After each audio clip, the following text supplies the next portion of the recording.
बिस्मिल्लाहिर्रहमानिर्रहीम, अस्सलाम वालेकुम। आप देख रहे हैं प्रोग्राम यूथ वॉइस और मैं हूं नाज़िश खटर।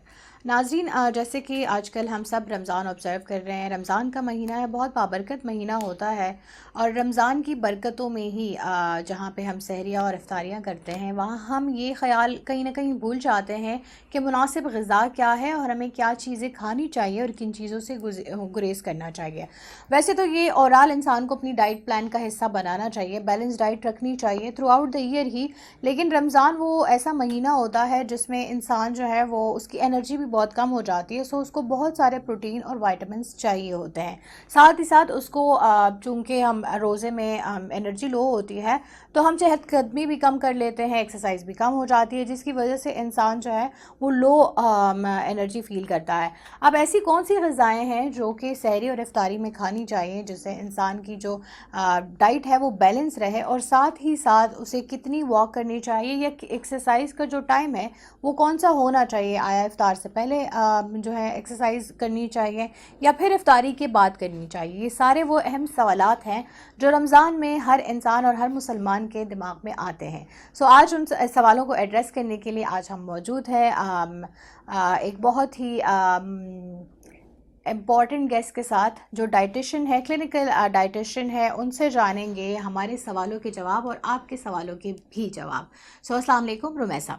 वालेकुम अस्सलाम। ये जो रोज़े की बॉडी पे जो असरात होते हैं जिसकी वजह से हम मतलब पूरा पूरा दिन अगर हम कुछ खाते पीते नहीं हैं, सबसे पहले हमें वो बताएं कि कैसे असरात मुरतब होते हैं। बेसिकली रोज़े का कॉन्सेप्ट बेसिकली प्योरिफिकेशन का है, डिटॉक्सिफिकेशन का है, गुनाहों से भी तौबा करने का है, अपने आप को स्पिरिचुअली, मेंटली, फिज़िकली आप उन सारी चीज़ों से जो आपकी नफ्स को बड़ी तस्कीन देते हैं उससे अपने आप को दूर रखने का है, अपने नफ्स पे कंट्रोल करने का है।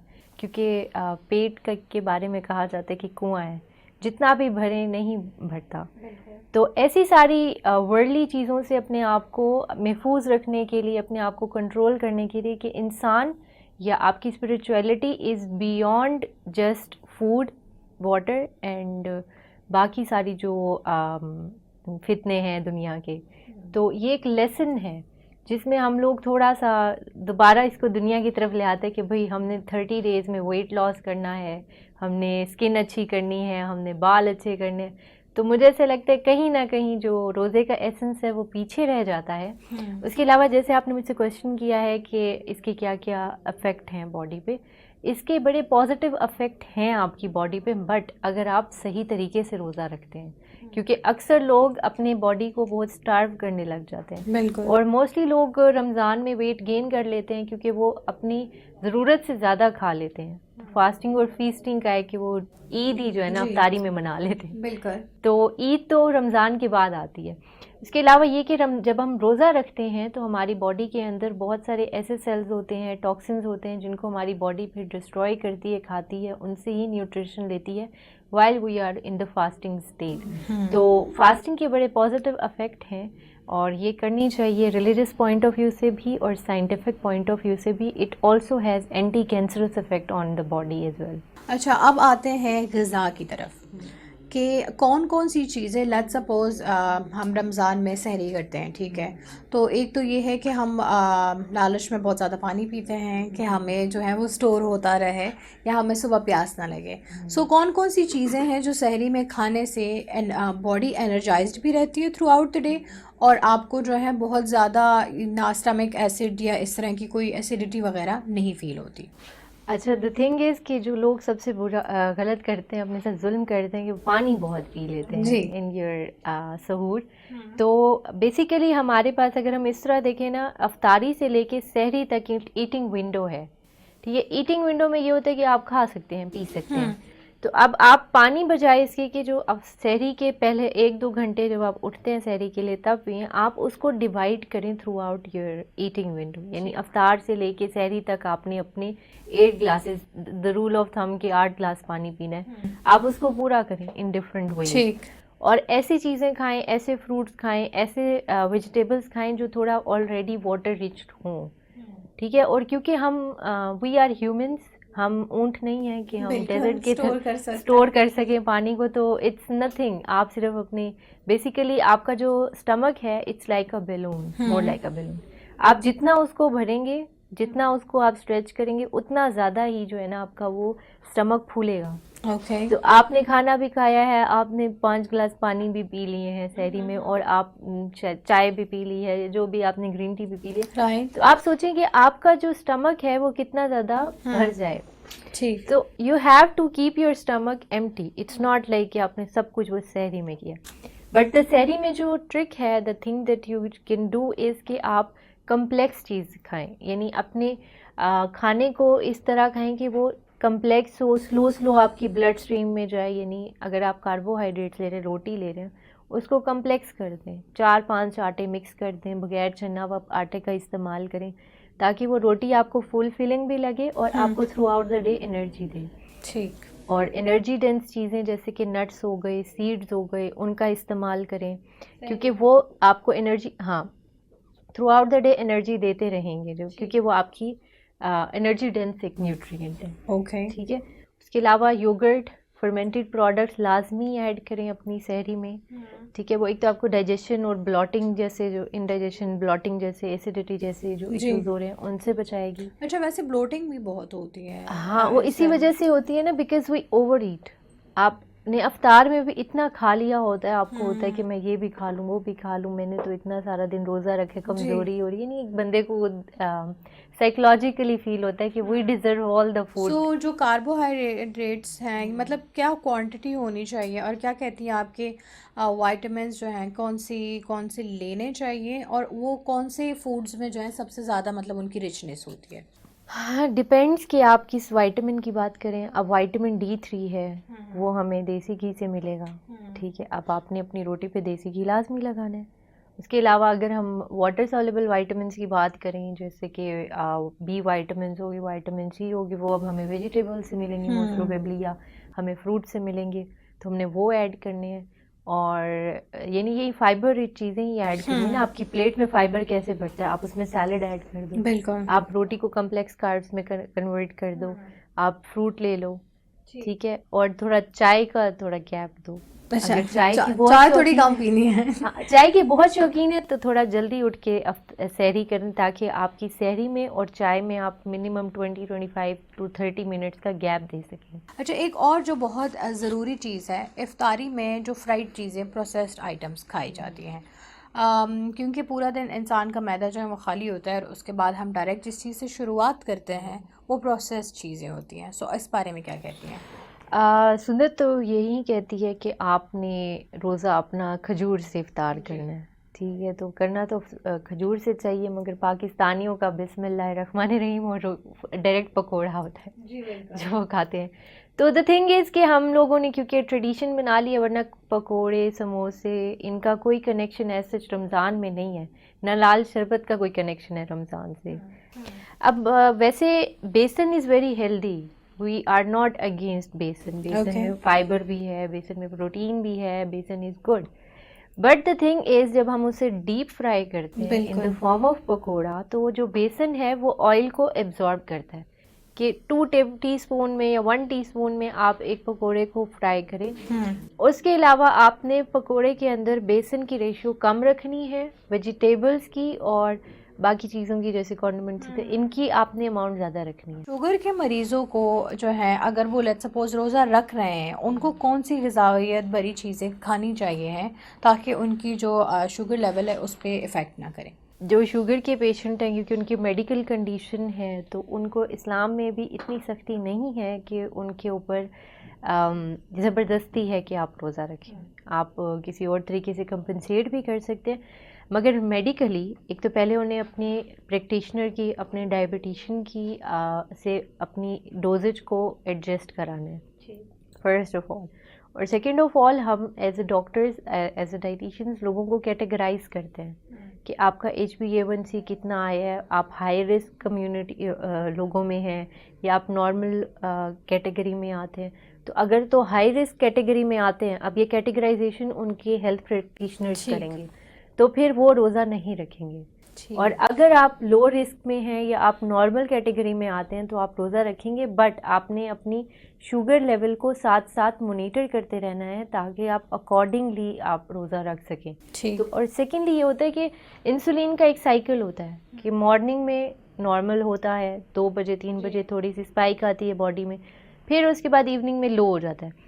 तो होता ये है कि जब हम अफ्तारी करते हैं, हम इतना ज़्यादा मीठी चीज़ें, मीठे शरबत और इवन फ्रूट चाट हो गई, ऐसी चीज़ें जो कि आपकी शुगर को बढ़ाती हैं, इंसुलिन स्पाइक आती है, तो इट्स लाइक कि इंसुलिन या हमारे जो शुगर के जो कंट्रोल सिस्टम्स होते हैं उनको थोड़ा सा शॉक लगता है बिल्कुल ऐसे अफ्तारी के टाइम कि अचानक से बहुत एक्टिवेट होना पड़ता है उन्हें। बिल्कुल।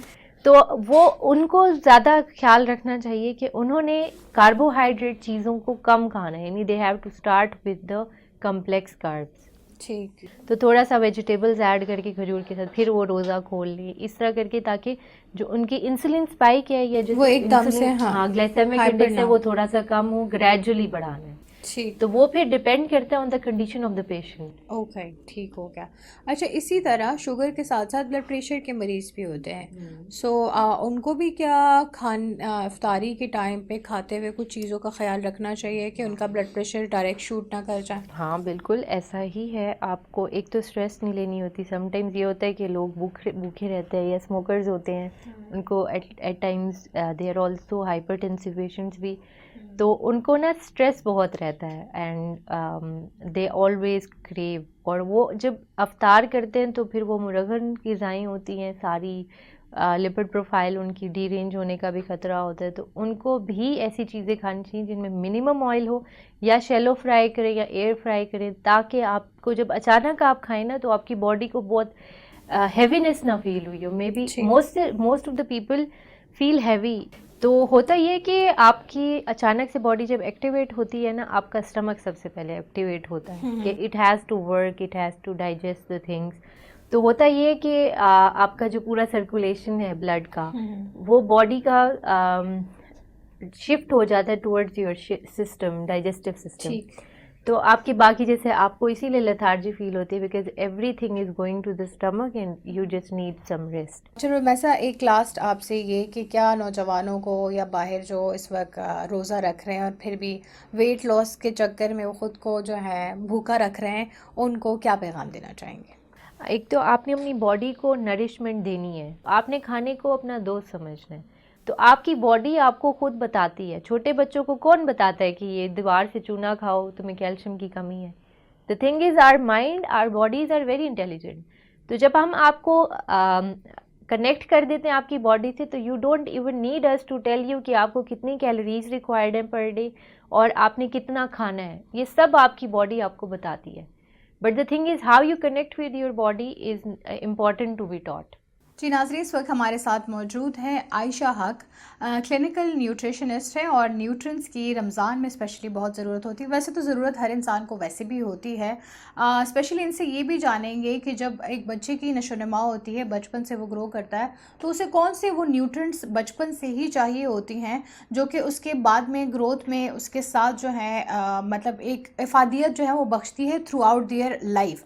सो ऐसे जो स्पेशली न्यूबॉर्न होते हैं उनके लिए कौन सी चीज़ें जो हैं वो ज़्यादा रिक्वायर्ड होती है? उनकी 3 साल की उम्र से उनको कौन सी न्यूट्रिएंट्स की ज़्यादा ज़रूरत होती है? बहुत अच्छा सवाल आपने पूछा है। बच्चों की हेल्थ जो है वो बहुत ज़रूरी है क्योंकि यही हमारा फ्यूचर है। तो बेसिकली अगर हम पाकिस्तान में ट्रेंड देखें, बच्चों की डाइटरी पैटर्न को देखें, तो वो मोस्टली कार्ब्स जो होते हैं ना उनकी डाइट में बहुत ज़्यादा होते हैं और बैलेंस न्यूट्रिशन नहीं होता। उसमें बहुत सारे फैक्टर्स आते हैं, जैसे कि बच्चे जो हैं जंक फूड जो है उसकी कंजप्शन बहुत ज़्यादा है, और उसको शुरू से ही मतलब जैसे आपने 3 साल एज का जिक्र किया, उसमें तो ये एक उनको एक ट्रीट दी जाती है, इस तरह की चॉकलेट्स और इस तरह की चीज़ें जो वो हैं रहती सिर्फ चॉकलेट्स। एग्जैक्टली शुरू से उनको इन चीज़ों पे लाया जाता है। जब वो ये चीज़ें खाते हैं तो जो बेसिक फूड है, जो उनकी नीड है, वो उनसे तो है वो नहीं उनको कंज्यूम नहीं कर पाते हैं। तो इसमें ये है कि आपने बच्चों को शुरू से ही उनकी ट्रेनिंग ऐसी होनी चाहिए, घर का माहौल ऐसा होना चाहिए कि बच्चे की डाइट जो है वो बैलेंस न्यूट्रिशन उनको प्रोवाइड की जाए उसमें, जिसमें प्रोटीन्स का बहुत अहम रोल है बच्चे की नशोनुमा में, क्योंकि अगर अच्छी प्रोटीन बच्चे की डाइट में शामिल होगी तो वो अच्छा मतलब उसकी ग्रोथ अच्छी होगी। तो उसमें फिर ये है कि अंडे, दूध, दही, चीज़, इस तरह की चीज़ें उनकी डाइट में शामिल होनी चाहिए। साथ में कार्ब्स, फ्रूट्स और फाइबर, ये सारी चीज़ें जो हैं एक कम्बिनेशन है, बैलेंस न्यूट्रिशन है, जो बच्चे की डाइट में अब हमें नहीं नज़र आता। हमारे यहाँ बच्चे की डाइट में जंक फूड, फास्ट फूड, इस तरह की चीज़ें जो हैं, चिप्स और चॉकलेट्स हो गए, लॉलीपॉप्स हो गई, टॉफियाँ सॉफ्ट हो ड्रिंक्स गई। का इस्तेमाल और ये डब्बे वाले जो फ्रूट जूसेस हैं उनका इस्तेमाल, प्रोसेस फूड, जैसे लंच में भी मदर्स जो है नगेट्स और इस तरह की चीज़ें जो हैं वो उनको रेडी टू जो फीड है वो देती हैं, जो कि उनकी हेल्थ के लिए इतना अच्छा नहीं है। बिल्कुल ऐसे ही। अच्छा, अगर इस वजह से कोई बच्चा जो है उसको प्रॉपर न्यूट्रिएंट्स नहीं मिल पाते हैं, क्या उसकी मेंटल ग्रोथ पे भी उसी तरह इफेक्ट होता है, उसकी फिजिकल बॉडी, और प्लस उसकी जो बोन्स है वो भी स्ट्रांग नहीं हो पाती है, सो वो उसको कितना इफेक्ट कर सकती है इन फ्यूचर? जहाँ तक आपने मेंटल हेल्थ की बात की तो अगेन वही बात है कि मेंटल हेल्थ जो है वो अगेन फूड का जो कम्बिनेशन है जिसमें प्रोटीन्स और विटामिन्स एंड न्यूट्रिएंट्स जो हैं वो भी बहुत ज़रूरी हैं। कुछ न्यूट्रिएंट्स जो मेंटल हेल्थ के लिए बहुत अच्छे हैं, जैसे विटामिन डी हो गया, विटामिन बी के तमाम जो बी कम्प्लेक्स है जो कि हमें सब्जियों से मिलता है। और अगर आप एक सर्वे करें ना पाकिस्तान के बच्चों की डाइटरी पैटर्न का, उसमें सब्जियाँ तो आपको नज़र नहीं आएंगी, बच्चे सब्जियां तो बिल्कुल नहीं खाते हैं। जो जितना भी बी कम्प्लेक्स है वो हमें सब्जियों से मिलता है, और विटामिन इसी तरह से कैल्शियम दूध से मिलता है। इस तरह से सनलाइट की जो है वो बहुत अहमियत है विटामिन डी के हसूल के लिए। और इस तरह से जो है फ़िश जो है वो ओमेगा 3 देती है, जो ब्रेन हेल्थ के लिए बहुत इंपॉर्टेंट है। और मेरा ख्याल है कि पाकिस्तानी बच्चों में फ़िश की कंजप्शन भी इतनी अच्छी नहीं है, अप टू मार्क नहीं है। ओमेगा 3 का बेस्ट सोर्स है फैटी फ़िश, लेकिन मेरा नहीं ख्याल कि हमारी आवाम ने बच्चे जो हैं वो फ़िश का इस्तेमाल ज़्यादा करते हैं। इसी तरह से ओमेगा 3 जो है वो फ़िश के अलावा कुछ और जो मैं एक टिप दे सकती हूँ, सीड्स से भी लिया जा सकते हैं, जिसमें आप देखें अलसी के बीज, जिसे हम फ्लैक्स सीड्स कहते हैं। इसके अलावा चिया सीड्स, उनमें भी ओमेगा 3 जो है वो लिया जा सकता है, वॉलनट से लिया जा सकता है। लेकिन इन सब चीज़ों में उसकी उतनी मतलब अफादियत उतनी ज़्यादा हमें नहीं मिलती हमारी बॉडी को, जितनी कि फ़िश के ज़रिए से हमें हासिल होती है, जो ब्रेन हेल्थ के लिए बहुत अच्छी है। अच्छा, एक और चीज़, चूँकि हम चाय बहुत शौक़ से पीते हैं, चाय के शौकीन जो है वो चीनी ज़्यादा डालते हैं डेफिनेटली। सो वैसे ही एक जनरल सवाल है कि जो चीनी वाली प्रोडक्ट्स होती हैं, अगर हम उसका इस्तेमाल छोड़ के सिर्फ़ और सिर्फ जो है, जैसे चाय में भी कुछ लोग स्वीटनर का इस्तेमाल करते हैं, कुछ लोग चाय में भी इवन शहद डालते हैं, और फ्रूट्स का इस्तेमाल ज़्यादा किया जाए, सो डू यू थिंक कि अगर हमारी शुगर की इंटेक ख़त्म होगी तो हमारी बॉडी जो है वो ज़्यादा अच्छे से फंक्शन कर पाएगी? देखिए, न्यूट्रिशन तो बैलेंस का नाम है, एतदाल का नाम है। कोई भी चीज़ कम या ज़्यादा जो है वो करेंगे तो प्रॉब्लम होगी। बैलेंस रहेंगे तो ठीक रहेगा। एक हद तक अगर शुगर का इस्तेमाल किया जाए तो उसमें मेरा नहीं ख्याल कि कोई हर्ज है, लेकिन ज़रूरत से ज़्यादा किसी भी चीज़ का इस्तेमाल जो है वो सेहत के लिए आपकी सेहत को मुतासर कर सकता है। चीनी की भी कंजप्शन यही है कि अगर आप एक कप चाय में 1 टीस्पून या हाफ़ टी स्पून इस्तेमाल करते हैं, और अगर आपको डायबिटिक नहीं है तो उस सूरत में इसमें कोई आपकी सेहत पे इफेक्ट नहीं इस तरह से नहीं आता। इसी तरह से अगर मैं इसको आप कंपेयर करना चाह रही हैं ऑर्गेनिक फूड से, जैसे अगर कुछ लोग ये समझते हैं चीनी की जगह शक्कर का इस्तेमाल कर लिया जाए या हनी का इस्तेमाल कर लिया जाए, तो उसमें ये फ़र्क है कि अगर आप कैलोरीज़ की बात करें ना, तो 1 चम्मच शुगर, 1 चम्मच जो है शक्कर, उन दोनों में कैलोरीज इक्वल हैं। अगर फ़र्क है तो ये है कि शुगर प्रोसेस्ड होती है, उसमें मिनरल्स नहीं होते हैं, जबकि शक्कर में आपको दूसरे मिनरल्स भी मिलेंगे। खजूर में पोटेशियम के जो लेवल्स होते हैं वो बीपी को भी कंट्रोल करते हैं, तो खजूर इस पॉइंट ऑफ व्यू से भी बहुत अच्छी है उन लोगों के लिए जिनको बीपी रहता है, उनका हाई रहता है, या जो हाइपरटेंशन है। और कौन कौन से वैसे प्रोडक्ट्स में हाँ, ऑरेंज में बहुत ज़्यादा पोटेशियम पाई जाती है, ऑरेंज में ली जा सकती है। इसके अलावा आलू में पोटेशियम बहुत अच्छी होती है, सब्ज़ पत्तों वाली सब्ज़ियों में पोटेशियम बहुत अच्छी होती है। पालक का इस्तेमाल ख़ास तौर पे मैं एक टिप देना चाहूँगी, अगर आप दाल के सूप में पालक डाल के बनाएं तो ये ना सिर्फ आपकी हाइड्रेशन को इम्प्रूव करेगा, बल्कि ये न्यूट्रिएंट डेंस सूप बनेगा। अच्छा, हमारे जो यंग जनरेशन है उनको क्या मैसेज देना चाहेंगी कि जो आप अपने आप को भूखा रखते हैं दिन भर, रमज़ान के अलावा भी, क्योंकि वो इंटरमिटेंट फास्टिंग करते हैं या कुछ इस तरह की चीज़ें जो वेट लॉस के लिए अपनाते हैं, उसके जो है आपकी बॉडी पे वैसे नेगेटिव असरात क्या मुरतब होते हैं? अच्छा, नौजवान या यंग जो यूथ की अगर आप बात कर रही हैं, उसमें ये है कि क्रैश डाइट, बिल्कुल ऐसी एम्प्टी कैलोरी फूड और सारा दिन कुछ नहीं खाना, सुबह का नाश्ता स्किप करना है और उसी के साथ फिर सारा दिन काम भी उन्होंने करना होता है। तो ख़ास तौर पे ये उनके लिए इस तरह से भी अलार्मिंग सिचुएशन है कि जो एसेंशियल न्यूट्रिएंट्स हैं उनकी डाइट में कम हो जाते हैं। सुबह अगर वो हेल्दी ब्रेकफास्ट करके न्यूट्रिएंट डेंस सिलेक्टिव आइटम्स जो उनकी बेसिक उनकी ग्रोथ के लिए, फंक्शनिंग के लिए इंपॉर्टेंट हैं, उसके बाद वो अगर घर से निकलेंगे तो उनका जो काम करने की जो उनकी स्पीड है वो भी बेहतर होगी, उनकी फंक्शनैलिटी भी बेहतर होगी और वो अच्छे तरीके से परफॉर्म कर सकेंगे, रादर दैन कि अगर वो खाली पेट घर से निकलते हैं। दूसरा ये है कि डाइट करने का जो पैटर्न है हमारे यूथ का वो इतना अच्छा नहीं है। वो डाइट तो सब कुछ करते हैं, लेकिन जब बात आती है खाने की तो फिर वो ब्रेक करते हैं जंक फूड पे आके। तो अगेन यही है कि अगर आप डाइट भी करना चाह रहे हैं तो उसमें भी हेल्दी फूड का इस्तेमाल करें, सब्जियों का इस्तेमाल ज़्यादा रखें, फलों का इस्तेमाल ज़्यादा रखें। और फिर फलों से लेकर मैं एक बात करूँगी, हमारे यहाँ जो फ्रूट चाट भी बनती है ना, तो उसको भी हम अनहेल्दी करके खाते हैं। फ्रूट चाट की जो हमारी रेसिपी है ना, उस पर तमाम फलों के साथ जो चीज़ें शामिल होती हैं, उसमें शीरा शामिल होता है, क्रीम शामिल होती है, या फिर कोई जूस शामिल कर दिया जाता है उसको टेस्टी बनाने के लिए। अब ये देखिए कि इससे ये चीज़ें जो है ना, ये इसकी हेल्थ जो बेनिफिट्स हैं उनको मुतासर करते हैं। इसकी बजाय अगर आप हेल्दी वे में अगर फ्रूट चाट्स बनाएं, लाइक जैसे फ्रूट्स के साथ एक आप जो है वो वेजिटेबल ऐड कर लें, जैसे सेब इस्तेमाल करें, अनार, तो साथ में आप एक खीरा काट के डाल दें, चुकंदर काट के डाल दें, तो वो ज़्यादा इफेक्टिव होगा। और ये जो आप इसमें मीठा डालते हैं या क्रीम्स डालते हैं, उसकी बजाय आप उन्हें सिंपल रखें, तो वो आपकी हेल्थ के लिए ज़्यादा बेनिफिशियल है, रादर देन कि आप उसमें क्रीम और ये उसको मीठा करने के लिए जो चीज़ें ऊपर से डालते हैं, तो वो वही फ्रूट चाट जो इतनी हेल्दी है वो आपके लिए अनहेल्दी हो जाती है। मैं उसमें दही और शहद डालती हूँ। या दही एक अच्छा ऑप्शन है। आप ग्रीक योगर्ट भी इस्तेमाल कर सकते हैं। लो फैट, जो लोग डाइट कॉन्शियस हैं वो लो फैट योगर्ट भी इस्तेमाल कर सकते हैं, तो ये एक अच्छा ऑप्शन है। बिल्कुल ऐसा ही है। और वो थोड़ा जब आप आई थिंक इफ्तारी में करते हैं, आप उस टाइम तो दही नहीं खा रहे होते, तो एकदम से अगर आप कुछ प्रोसेस्ड चीज़ें खाते हैं तो आपके स्टमक पे भी इफेक्ट होता है। स्टमक पे इफेक्ट होता है। ख़ास तौर पे वो लोग जो रात को तरावी पढ़ते हैं, अगर वो ये तली हुई चीज़ें खाने के बाद जाएंगे तो उनके पेट में ब्लॉटिंग, गैस होगी और उनको भारीपन महसूस होगा और उनमें सुस्ती आएगी, जिसकी वजह से उनकी इबादत पे भी इफेक्ट होगा। तो उन्हें अपनी डाइट में, मतलब मैं आपको यही कहूँगी कि आप अपने जो है बिल्कुल सादा ग़िज़ा से अपने इफ्तार करें, जैसे खजूर और पानी, उसके बाद आहिस्ता आहिस्ता कुछ चीज़ें ऐड करें।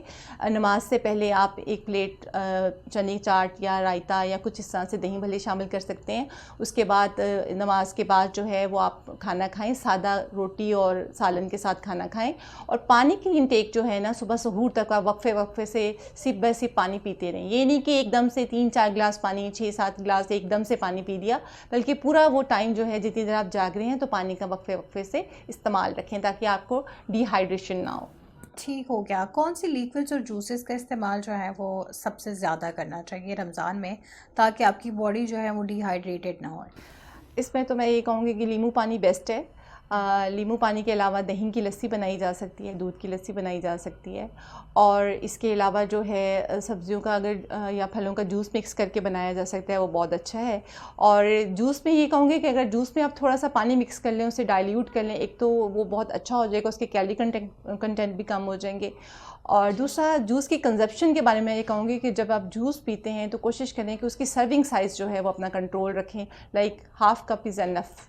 आखिरी मैसेज क्या देना चाहेंगी जो भी हमें इस वक्त सुन और देख रहा है, चाहे वो नौजवान है चाहे वो बच्चे हैं, स्पेशली जो न्यू बॉर्न बेबीज़ हैं, उनके लिए उनके पेरेंट्स को क्या एडवाइस करना चाहेंगी कि उनके जो खुराक है उसमें सबसे ज़्यादा इस्तेमाल किन चीज़ों का स्टार्ट से ही करें, ताकि वो आगे बच्चे को फ्यूचर में हेल्प करें?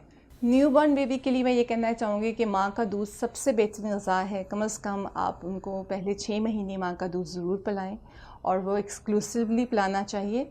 उसके बाद फिर आप आहिस्ता आहिस्ता 6 महीने के बाद उसके अंदर आप कम्प्लीमेंट्री फ़ीड जो है वो शामिल कर सकती हैं, जिसमें फिर इब्तिदा आप केला, दही और चावल से कर सकती हैं। कम से कम डेली जो है नाश्ते में अंडा ज़रूर लें। हफ्ते में 3 से 4 बार गोश्त का इस्तेमाल और सब्जियों का इस्तेमाल ज़रूर करें, डेली बेसिस पे होना चाहिए, क्योंकि ये जो न्यूट्रिएंट्स हैं जो सब्जियों में होते हैं। तीसरी मैं एक इम्पॉर्टेंट बात पे बात करना चाह रही हूँ, वो ये है कि हमारे यहाँ सब्ज़ी पकाने का तरीका भी थोड़ा डिफरेंट है कि सब्जियों को इतना ज़्यादा कुक कर दिया जाता है कि उनके जो बेसिक न्यूट्रिएंट्स होते हैं वो सारे जो हैं वो ज़ाया हो जाते हैं ओवर कुकिंग की वजह से। और इसकी वॉशिंग भी इस तरह से की जाती है, सब्जियों को काट के धोया जाता है और वो सारे न्यूट्रिएंट्स जो है वो वाटर में लीक हो जाते हैं।